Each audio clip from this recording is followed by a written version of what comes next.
Hello, Manos, Mano Dal Ponte, Humanos, Radio Show na 92, a música nos conecta, as boas entrevistas, os bons papos nos conectam, a fé nos conecta, é isso mesmo, Fernando Choque? Nos conecta. A gente não tinha combinado não vir mais pastor aqui? Mas esse não foi o que eu A gente combinou. Não, aí Você eu combinou. não pode vir os que eu conheço. Tá. Aí hoje eu trouxe um pastor que eu conheci hoje, inclusive. Não. É o cara... Você já fala do cara faz 300 anos. Todo mundo fala bem dele, Você fala que o cara é vagabundo, o cara é picareta, você falou pra mim. Não, ele já foi, Você né? falou ele já pra foi, mim. Ele era profissional, era de partido político e tudo. Ele era picareta daqueles... Era daquele que sabia fazer o negócio. E era de partido de picareta. Eu gosto também, eu gosto do cara que era trevas e virou luz. Aí se converteu, saiu do PT. Eu gosto do cara. Mas, maravilhoso. Mano, o nosso entrevistado de hoje, cara, é a pessoa que já foi mais indicada para estar aqui nessa cadeira, eu acho. Sentadinho aqui, quem é? De cara agora eu lembro do meu amigo Nicael, já indicou o Pastor Max. O Jean Marques, que é nosso ouvinte do Transtornado, já indicou o Pastor Max várias vezes. E o Renato Canarim. Tá. Aí quando o Renato Canarim indicou, Aí falou, não, agora tá certo, Se então. até o Renato Canarim gosta dele, eu... Quem que você trouxe, então, Fernando? Trouxe o pastor Maximiliano Neves, mais conhecido ou menos conhecido como Max. Pastor o Max Max. Bola de Neve aqui de Cristiano. Pastor, que prazer receber, tudo bem? O prazer é todo meu, estar aqui com vocês na 92, com os ouvintes, é uma alegria poder compartilhar aí daquilo que Deus está fazendo e daquilo que é a vida, né, meu? E que som, hein? Gostou, Folkzinho, né, cara? meu, tipo o Wilson Simonal aqui do Brasil. Simonal não, né, cara? Pô, Simonal é uma merda do caramba. Pô, sabia, os caras têm um gosto estranho. Os caras têm um gosto estranho na Bola de Neve, né, cara? E anda de moto, né? Não, então anda de moto é legal, né? Moto é bacana. Já ficou bom, né? Não, pastor, que prazeraço, cara, que prazer. Eu só escuto falar bem de você, de verdade, cara. É mesmo? Não, de verdade, cara. As pessoas pô. o seu nome circula muito aqui com um bom nome. Que Tipo, bom. o Max é gente boa, o Max é sangue bom, o Max tem história, né? E o Choque me falou da sua história, que você era trevas mesmo, você fazia tudo errado, é verdade, foi até político. Olha. E agora largou tudo isso aí. Do que era errado eu fazia tudo certo. Era, literalmente. Literalmente. Mas por que você se mete nessa, Max? O que é essa bola de neve da maldade, né? Essa primeira bola de neve entra na tua vida? Então, cara, o que acontece, né, meu? O ser humano, ele tem um vazio, né, meu? Todo ser humano, ele tem um buraco dentro dele, ele já nasce com isso, já um defeito de fábrica, tá ligado? Então você tenta botar alguma coisa no lugar, você tenta preencher esse vazio com alguma coisa. Tem gente que tenta com droga, tem gente que tenta com birita, com sexo, com jogo, com grana, com poder, com estudo, com trabalho, com alguma coisa. Só que nada disso é suficiente. Eu, como sempre fui muito enfiado, tipo cueca de gordo, tá ligado? Tá. Então, como eu era um cara muito, sabe, intenso, eu tentei de tudo, né? Fui pros extremos em tudo, sempre fui muito intenso, então era extremado em tudo. E se ia pro lado ruim, ia no top. O que vem mais fácil hoje em dia, né, cara? O que você consegue mais fácil para aliviar a dor e para dar alegria, né? O que é mais fácil? Você tem aí um monte de coisa que estão muito acessível, né? E na minha época ainda, imagina, eu tenho 53 anos de idade, né? Na minha época, quando chegou 12, 13 anos, 14 anos que eu comecei a virar gente, e religião era uma coisa muito diferente do que é hoje, né? Igreja era uma coisa muito diferente, o evangelho era uma coisa muito diferente, né? Como era pregado o evangelho era muito diferente. Então a gente não queria saber de igreja, de crente. Eu perseguia a crente, eu jogava pedra em crente, né? Eu queria saber era da doideira. Então meu pai era muito louco, meu avô era muito louco. Eu falei, mas daí também, né? eu vou ser mais louco do que eles todos, né? Então, o que aconteceu foi que eu me enfiei com bebida e com drogas muito cedo, 12 para 13 anos, e a gente começou a beber. 13 para 14 eu já comecei a usar drogas. Quer perguntar qual é a pior droga que ele se meteu, Choque? Pergunta pra mim, pergunta. Não. Qual é a pior droga, pastor? O senhor já se envolveu? Essa pergunta ela é capiciosa. Não é, a gente só quer se responder você vai responder. Essa pergunta ela é bem capiciosa. Aquela que é uma estrela. A pior, assim, a pior de todas. A mais alucinógena de todas. Eu vou dizer uma coisa, cara. Eu já me meti em uma furada bem grande, tá? Mas infelizmente a política ela é uma das campeãs, assim, porque é difícil, tá, cara? O sistema, o mecanismo, a engrenagem, cara, eu vou te dizer, eu não sou apolítico, eu tenho um posicionamento político, já fui comunista, já fui materialista histórico, Né? O materialista histórico. Bonito essa porra. É, bonito, né? Bonito. Já dá pra perguntar o que é ou a gente faz de conta que é? Que entende que, claro. Materialista histórico. Eu era bem extremado nessas coisas, como eu falei. Então, o Bolsonaro, ele falou um negócio muito interessante esses dias. Ele disse que quem até os 30 anos não foi de esquerda não teve coração, não tem coração, e quem depois dos 30 anos ainda continua na esquerda não tem cérebro, né? Isso é uma frase dele, não é minha, né, cara? Eu nunca tive coração, então. Esse orgulho então pode ser, mas eu me envolvi com política no afã de tentar mudar o mundo, né, cara? Porque eu não sei de vocês, mas na minha época, na minha geração, eu tenho 53, não vou perguntar a idade de vocês. Eu peguei o final do movimento hippie, eu peguei o final daquelas transições da ditadura para a democracia. Então havia assim um movimento, um anseio popular de mudança, de transformação, e a minha família sempre foi uma família muito, apesar de meu pai ser muito louco e tal, minha mãe era professora e ele era muito inteligente, ele não era burro, ele era muito inteligente, ele lia muito, ele que me inspirou a ler, né? Então, o que eles queriam? Eles queriam também fazer uma revolução e eu me enfiei nessa, eu queria mudança, então me enfiei no movimento hippie, no final, né? E quando eu fui para a faculdade, quando eu comecei a fazer faculdade, eu me enfiei no DCE, no CA, né? No centro acadêmico. O começo do balaio, né?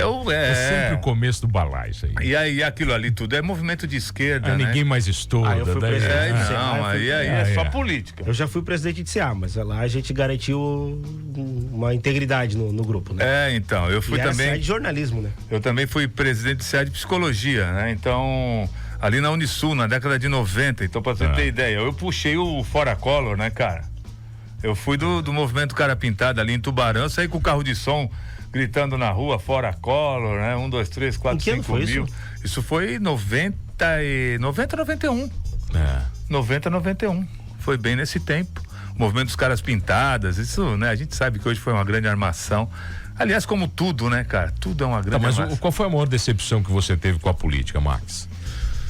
Na verdade, cara, foi de você não conseguir efetivamente alcançar o bem-estar, não conseguir conquistas que fazem a diferença mesmo. Você fica lá naquela lenga-lenga, todo mundo com o rabo preso um na mão do outro, um mecanismo que, se você é do legislativo, você depende do executivo, o executivo depende do legislativo, é o dando que se recebe, que o Sarney inaugurou muito bem em 85. Então você fica preso, ninguém consegue governar, ninguém consegue legislar, tudo é um jogo de interesse e é uma grande sacanagem, né, cara? E tem o judiciário para atrapalhar tudo também, às vezes. Hoje em dia, naquela época, né, o judiciário, ele não era tão atuante politicamente, né? Ele fazia mais o papel dele. Hoje em dia, nesses últimos... é mais um eixo, né? Hoje em dia, o judiciário é mais um movimento político, né? Tem o partido de direita, o de esquerda e tem o judiciário. Olha aqui, ô Max, começou aqui, cara, o choque. Começou, o cara traz pastor aqui, eu já sei que o balaio tá feito. Olha aqui. O mano, mano, beleza, manda um abraço aqui pra mim, pro Manente, nosso querido Cipalan, tá em Ipatinga, Minas Gerais, ligado na 92, ó, o cara tá longe. O cara tá longe, quem mais tá aqui? Mano, boa tarde, agora às 13 horas virou Transtornados, manda o choque, cala a boca, cara. O Luiz Henrique mandou aqui, ó, teus fãs, olha. Começou teus sério, fãs, eu sou muito cara. querido aqui, pô. Tá vendo? Deu pra ver, né, cara? Ô, mano, ouvindo Paistorzão agora, que mandou que, pô, os caras não assinam, a Lise mandou aqui. A Lise, homem de Deus, mano, pô, homem de Deus, testemunho poderoso, ouvindo o Pastor Max ao vivo. A Thaís Barros mandou, pô, é muita gente aqui, cara, o choque, o bicho tá pegando, na média, cara. A gente tá com mais elogio, então. Não, pra ti, boa tarde, mano, agora tá subindo o nível do programa. Pastor Max é diferenciado, usado demais por Deus, abraço, pastor, te amo em Cristo, o querido Jean Marques mandou aqui. Ô, bicho, tem, caraca, velho, choque, eu não vou conseguir ler tudo isso aqui. Ô, Max, por que tá, mas olha aqui, aí você anda pelo Vale da Sombra, você anda pelo, literalmente, você tá andando no Vale da Sombra, você se meteu com política, se meteu com o PT, foi vereador, essa merda toda, o conjunto completo da obra, tinha droga no meio, tinha álcool. Tinha beleza, tudo. Aí tem aquela história e o chamado, vem, ó, quando é que dá uma beliscada na cabeça, falou, o cara lá de cima dizer, agora deu. Então, deixa eu te falar. O que aconteceu, cara, né? Eu era tão ruim que o PT me expulsou, de tão zoado que eu era. Fui expulso do PT. Parabéns. Em 93, Parabéns. Então, mas aí você vê o naipe do cara, né, cara? Pô, bicho. Porque pra você ser expulso do PT, você tem que ser terrível, né, cara? Então... Essa entrevista só melhora. Então, aí em 93 eu fiz uma internação, porque eu tomava injeção de cocaína na veia, né, cara? Na minha época, isso era tava muito em alta. A gente usava, tinha gente que cheirava, mas a maioria da galera usava nos canos. E quando eu comecei a usar, eu quis usar nos canos porque eu sempre pirei nisso, né, cara? Eu queria achar heroína, na verdade, mas como eu não achei, então eu peguei a cocaína, que em 85 se popularizou no Brasil, democratizou a cocaína, você sabe disso. 85 não, foi um pouquinho depois, 87, por aí. Não tinha cocaína, era difícil de achar só no Rio, São Paulo, grandes eixos, gente com dinheiro.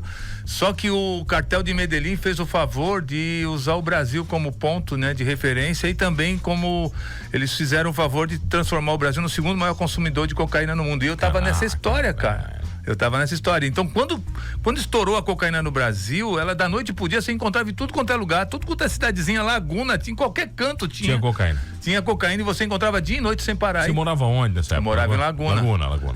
Então, aí em 93, quando eu já era vereador, eu tive que fazer a primeira internação, porque os traficantes queriam me matar.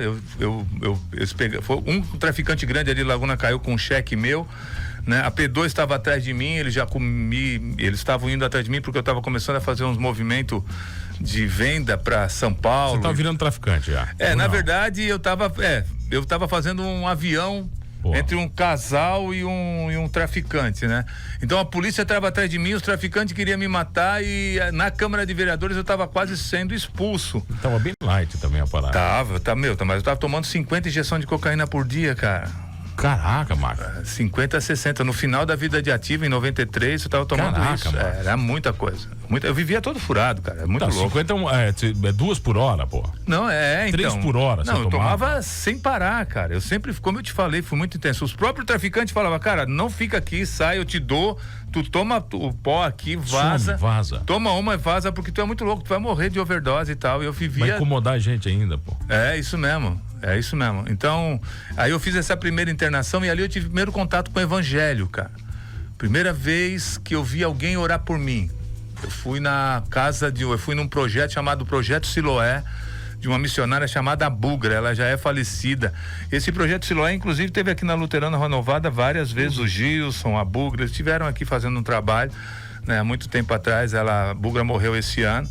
E ela... Eu não sabia que ela tinha falecido. Ela faleceu. Ela é minha mãe na fé. Ela um dia, quando eu fui lá pela primeira vez, meu tio, que era batista, me levou. E aí ela olhou pra mim assim e falou assim: bicho, tu tá feio, cara.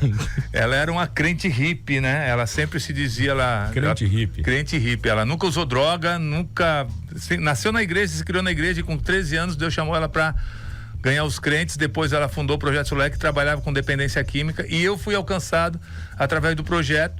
Ela me levou para uma casa de recuperação chamada Serene, Centro de Recuperação Nova Esperança, em Blumenau. E aí, em 93, eu tive o primeiro contato. Só que aí, o que aconteceu? Eu não me converti. Eu era muito louco, né, cara? Eu discutia, brigava com o pastor, chamava palavrão pra todo lado. E, saí correndo atrás de um obreiro. Era louco, mais louco que o Batman de capa nova, né, cara?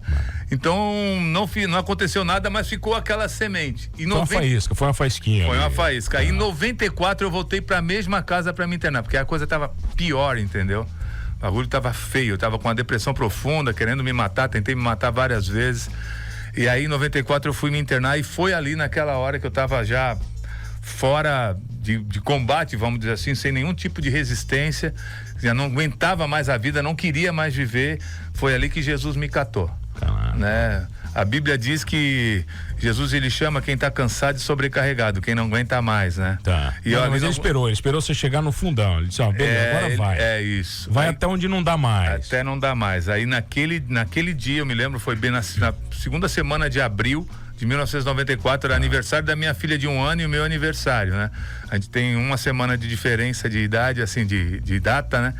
E aí eu tava num quarto, era uma segunda-feira era terrível pra mim, porque toda segunda-feira eu tinha uma depressão homérica, né? Era uma coisa fora do comum.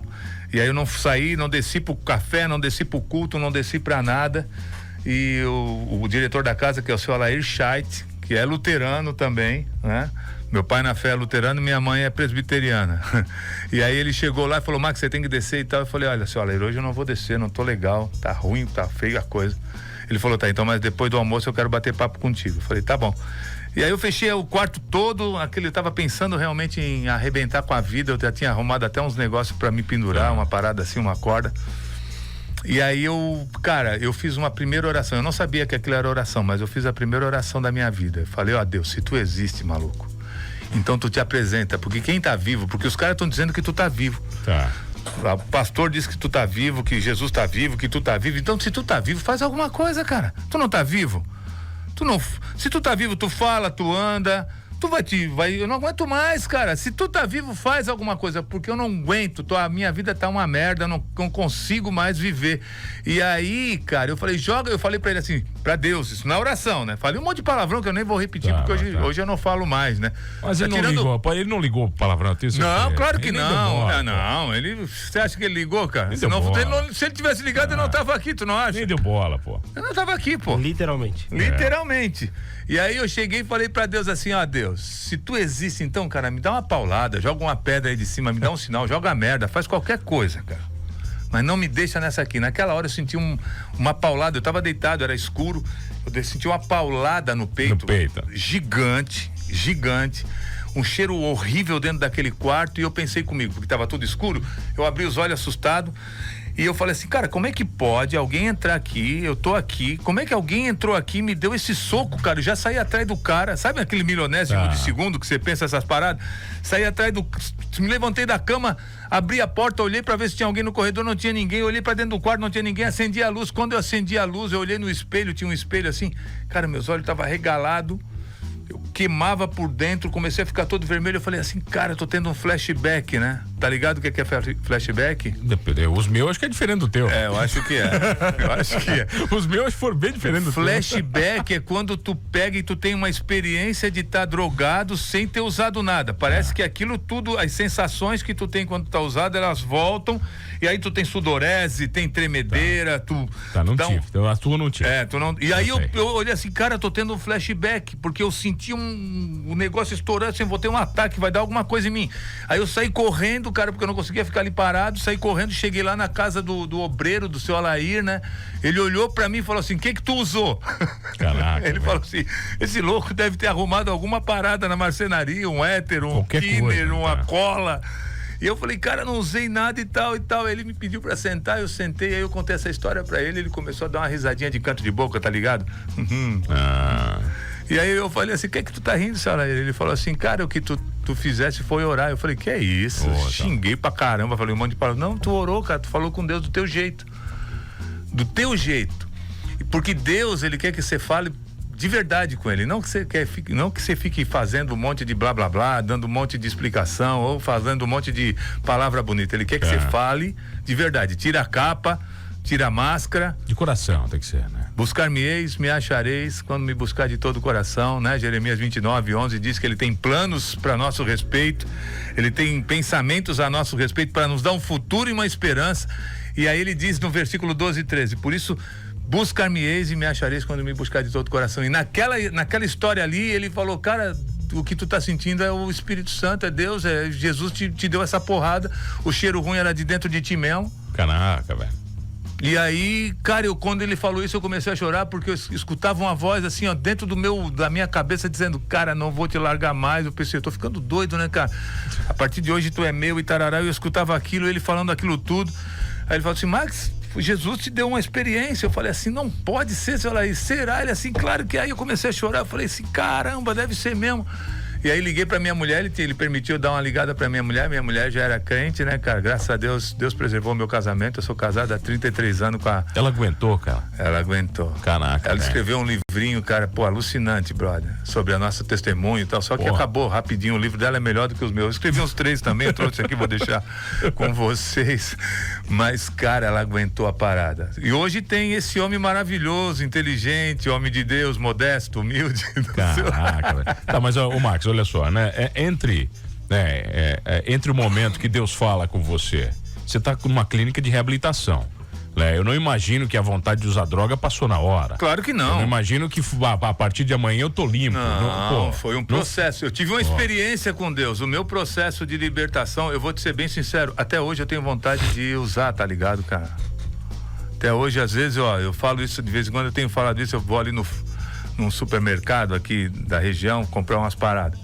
Eu sempre entro por um lugar e ali tem a gôndola da birita. Tá. Os olhos, pescoço velho já viram, entendeu? Já dá um brilho, né? Porque tem um determinado uísque lá que eu bebia muito e que eu gostava de beber e até hoje eu tenho vontade. Mas você não bebe mais nada, cara? Acabou nada, tudo, aí deu, acabou. Não bebo nada, hoje, porque eu me converti em 94, né? Aí me firmei em 95, parei de usar tudo em 95. Quando você fala firmar é porque daí acabou. Parei de usar, parei de prostituir, parei de adulterar, parei da parada. E em 2001 eu tive uma recaída, tá ligado? Então eu fiquei 6 anos em abstinência, sobriedade, por isso que eu escrevi um livro sobre dependência química. A recaída começa como, Max? Cara, ela começa na cabeça, na mente, no coração. Ela começa antes de você usar. Você planeja a parada, você maquina o negócio. Você vai começando a Você vai mascarando algumas coisas. Você vai alimentando o pensamento, alimentando o desejo, a vontade, você vai construindo ela, né? Ninguém cai de uma hora para outra, principalmente se você já tem um tempo de sobriedade, de abstinência, né? Na verdade, eu digo que a abstinência e depois a sobriedade é diferente, são coisas diferentes. Mas aí em 2001 eu recaí, eu tive que me internar de novo em 2003. Foi aí que eu fui parar em Blumenau, onde eu vivi os últimos 17 anos da minha vida, né? Então eu tô em sobriedade há 20 anos, vai fazer agora 20 anos, 20 anos. 20 anos que eu tô sem usar nada. Mas aí desse segundo caminho de Blumenau e as coisas começam a clarear mais. Não, com certeza, com certeza. Já lá, quando eu fiquei em os 6 anos limpo, né? Eu comecei já a caminhar com Deus de uma maneira bem intensa. Como eu te falei, eu sempre fui muito intenso, né, cara? Então, quando eu descobri o evangelho, quando eu vi o poder do evangelho, quando eu vi a graça maravilhosa de Deus, a existência de Deus, o amor de Deus e tudo isso, eu comecei a pregar incessantemente, né? E intensamente, num monte de lugares. Fui pelo Brasil inteiro pregando, já era pastor e tudo. Tá, mas olha aqui, Max, olha só. Olha. Tem uma parada muito séria. Aí você vira, você se converte. De repente, muitos caras que se converteram foram falar com você nos momentos que você tava mal. Sim. E você chamou esses caras de filha da puta, você chamou esses caras de vagabundo, de mentirosos, de picaretas, entende? Que estavam usando Deus porque queriam, né? Você tava num momento muito ruim. De repente você vira esse cara. Você vira o filho da puta, você vira o picareta. Sei. Você vai pregar pros caras que estavam igual a você e pior do que você. Como é que você se troca o lado? Cara, eu fui pastor na cidade que eu andei pelado, porque em Laguna eu andei pelado na rua quando eu era vereador, né? Tomei uma overdose dentro do boteco, saí pelado na rua, saiu no jornal, foi a maior confusão, ainda bem que não tinha internet nem smartphone, já pensou, cara? Caraca, velho. Graças a Deus que não, mas o que acontece, né? Não é a gente que passa pra nada, né? Tem uma fala muito corriqueira que é, o cara passou pra crente, o cara passou pra religião, né? Mas na verdade não é você que passa. A Bíblia diz o seguinte, que ele te transporta do reino das trevas pro reino do filho do seu amor. Então, quando ele faz isso, cara, é um negócio muito louco, cara. Ó, eu já usei muita droga, cara, já viajei um monte baseado em alucinógeno, em estimulante, num monte de coisa, mas aquilo que Jesus faz na vida da gente é muito mais doido, cara. Então, a partir do momento que eu descobri que eu fui achado, na verdade, por ele, né, cara, isso mudou meu coração de um tal jeito que nunca mais eu fui o mesmo. Então, hoje, né, e eu falo isso porque eu tive essa experiência, depois de 6 anos de sobriedade, de crente, de tal e tal, eu caí, usei droga, fui pra uma zona, fiz um monte de porcaria. Só que já não tinha mais o mesmo gosto, tu tá ligado, cara? Você sabe quando... Não te completava, não dava mais, não tinha, eu já usava e aí tava lá, mas não queria estar, e aí usava e já não queria usar, e aí continuava usando, mas até as pessoas que estavam comigo falavam assim, cara, esse aqui não é o nosso lugar, e aí começava a chorar, lembrar do Zino, é uma coisa de, cara, não tem mais, o cara fica estragado pra esse mundo, brother. A real é essa aí, se tu teve uma experiência com Deus de verdade, né, de verdade, você fica estragado pra esse mundo não tem mais graça. Como é que você usa o teu testemunho hoje, cara? É esse testemunho que arrasta? Porque, por exemplo, você não precisa pegar outras pessoas que estão como você ou que chegaram no fundo do poço para você transformar. Você não precisa fazer isso. Não. Você pode simplesmente ser um guia para todo tipo de pessoa. É que o que acontece, né, cara? O cara se identifica, né? Tem muita gente que tá procurando ajuda, tá com esse mesmo vazio. Quem sabe ele não usou droga, mas o vazio é igual, entendeu? Quem sabe ele foi para outro caminho, mas o vazio é igual. Então, por isso que o evangelho, cara, a Bíblia, ela não é um livro nem antigo nem moderno, ele é eterno, ele transcende cultura, transcende o tempo, transcende o espaço, né? Ele vai além, ele penetra na alma e no espírito do cara. Então, quando você prega a palavra de verdade, né? E a pessoa, ela olha pra si e diz assim, cara, a minha vida não tá legal, eu não tô legal, eu não tô sabendo o que eu vim fazer aqui, o que eu tô fazendo aqui, eu preciso de ajuda, ela se identifica com a palavra. Agora, é óbvio que o meu testemunho, por conta dessa loucura toda, na minha igreja sempre tem um monte de doido, né, cara? Porque os caras olham e falam assim, se Deus fez na vida dele, pode fazer na minha. Né? Então, em Blumenau, nesses últimos 17 anos, a gente começou do nada lá numa garagezinha, na sala de um amigo nosso. Você lá. E 10 loucos. Eu 10 malucos. Isso mesmo, eu e mais uns 10 malucos. E a minha mulher, mais a mulher de alguém, a mãe de alguém que também usava droga e tarará.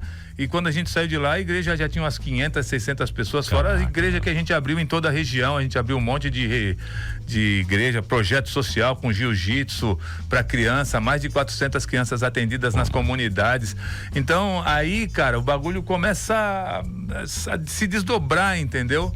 Começa a contagiar. É um negócio muito louco. Deus é muito louco, cara. Você quer fazer alguma pergunta? Porque não deixaram fazer nenhuma, Nem né? vou fazer, né, mano? Vai atrapalhar ainda a conversa. Mas, mano, eu tenho, na verdade, uma pergunta. O senhor é do Bola de Neve, que é uma igreja que é conhecida por aí como uma igreja gente maluca, né? Todo mundo acha.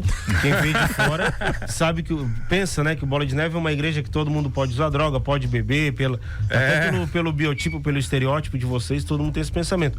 Então, pelo que o senhor está dizendo agora, não tem. Cara, a gente já não tem cara de crente, então a gente tem que ter o coração de crente e a vida de crente. Eu sempre falo isso pra galera. Lá pode tudo, só não pode pecar, pô. É porque quem tá ouvindo agora a entrevista no rádio não tá vendo o pastor Marcos como a gente tá vendo, mas é um senhor aí com os 2 braços completamente tatuados e uma camiseta de um motoclube, porque o Max também é diretor de motoclube, né?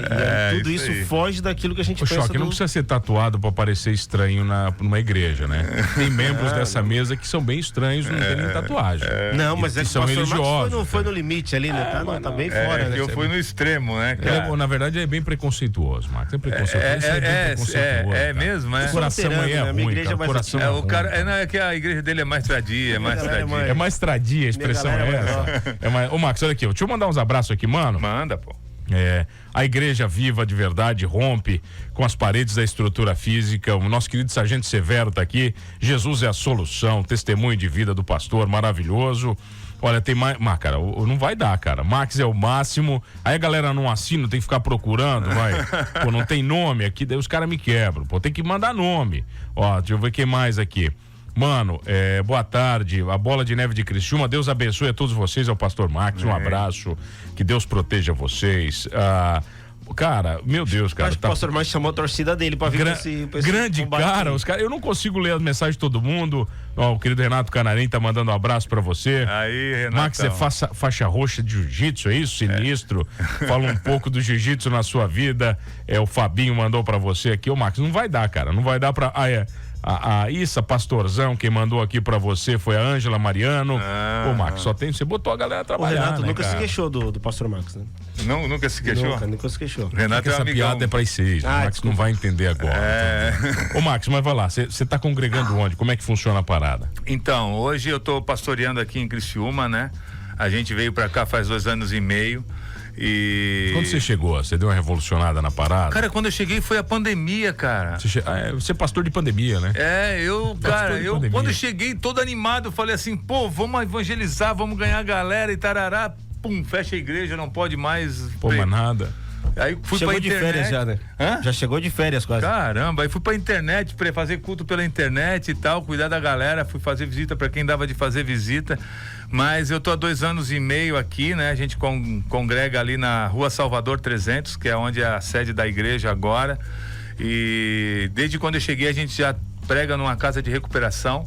que é a Casa de Recuperação Novo Amanhecer. Esse é meu campo missionário, né, cara? Como eu tenho essa história maluca... Ali você transita, né? Ali. E outra coisa, né, Max? Ali ninguém consegue mentir pra você. Não, ali não tem. Ninguém mente pra você, né, cara? Você sabe exatamente o que cada um tá pensando e passando, né? Eu já tive internado 3 vezes, então eu sei o que é a realidade no centro de recuperação, numa comunidade terapêutica, né? E é muito legal, porque quando a gente vai, a galera sente também, eles sentem que o que eu tô falando não é abobrinha, né, cara? Que não é uma coisa aprendida num livro, porque eu passei pelo que eles estão passando, né, cara? Então, eles sabem que a parada é real. Então, muita gente realmente tem um encontro com Jesus, pessoas começam a viver uma vida de fé, né? Hoje a gente é pastor há 26 anos, né? Então, eu acredito que pastor não se aposenta, pastor continua sendo pastor até o último dia da sua vida. Eu já falei que quando eu morrer eu quero fazer uma festa, me bote sentado lá, né? E os caras vão perguntar: o que tá acontecendo aqui? Não é uma festa, cara, o cara foi promovido. Quem foi promovido? Aquele maluco lá. Max, cara, que prazer te receber, né? Que dia que tem culto, como é que é? Culto lá, por enquanto, até julho, esse mês de julho agora, a gente vai fazer culto de domingo, tá fazendo culto de domingo, mas a partir de agosto, da primeira semana, a gente já vai ter culto de quinta-feira, de sexta-feira e de domingo. A igreja tá crescendo, então a gente tá ampliando um pouco para dar mais possibilidades, né? E aí vamos fazer culto de homens na sexta-feira, culto de mulheres, culto de casais. Aí tem um negócio pra gurizada, que é o teens, né? No sábado, de 15 em 15 dias. Domingo é o culto público. Tem de tudo. Ô, Choque, acho que nós temos que gravar com o pastor um podcast demorado. Morinha. Morinha não, meu velho. Morinha não. Dá pra gente contar um bocado de história, hein, cara? Pô, velho, eu acho que vamos fazer o seguinte, vamos organizar com ele uma parada. Não, aí eu quero história. Eu quero todas as histórias. Não, aí a gente conta todas as histórias, posso trazer até a minha mulher, porque ela também tem umas histórias, porque aí tem eu e ela me cabuloso, né? Max, obrigado pelo história dela, super. A gente vai fazer uma hora com a esposa do pastor Max. Dá pra fazer também. História que o Max não vai querer contar aqui. E assim, ó, e tem uma coisa, você não sabe o quanto de gente que de repente escuta vocês que tem problema com filhos com dependência química, maridos, até mães e tudo. Então, assim, ó, se você tiver, eu vou até usar o microfone de vocês, porque eu sei que vocês têm uma abrangência gigante. Se você estiver passando dificuldade nessa área, se tem um filho, se tem um marido, se tem uma esposa, uma filha e precisar de ajuda, procura a gente está aqui para ajudar. Se tu quer ajuda, o problema é nosso. Quem não quer ajuda, a gente não pode fazer nada, mas quem quer ajuda, o problema é nosso. A gente tem um monte de contato, a gente tem um monte de experiência, a gente tá aqui pra dar esperança, tá ligado? E não custa nada, isso é de graça, a gente faz isso porque a gente recebeu de graça isso e é de graça que a gente dá. Então, quem precisar de ajuda é só contar com a gente. Tem Instagram, Max? Tenho, pr.max. Bola Criciúma. Fácil, né, cara? É fácil, pr.max.bola Criciúma, já vai clicar lá, já vai aparecer. Teu show, tens um desafio, né? Essa entrevista tem que estar no ar em meia hora. Né? Não, ela vai, né, cara? Essa vai, né? Porque eu tô aqui, né? Essa vai, né? Pastor, obrigado pelo carinho, Max. Pô, eu que agradeço. Vou deixar os 3 livrinhos aí pra vocês, tá? Pra vocês darem uma lida. Esse aqui é da história, um pouquinho da história, né? E fala sobre dependência química, e os outros são um evangelístico e outro mais falando da igreja. Esse aqui até repetido, trouxe errado. Valeu, pastor Max. Obrigado pelo carinho, obrigado, Choque. Valeu? Não esqueça de uma coisa, nesse programa, Fernando Choque, somos todos humanos. É isso mesmo, né? Com todos os nossos problemas.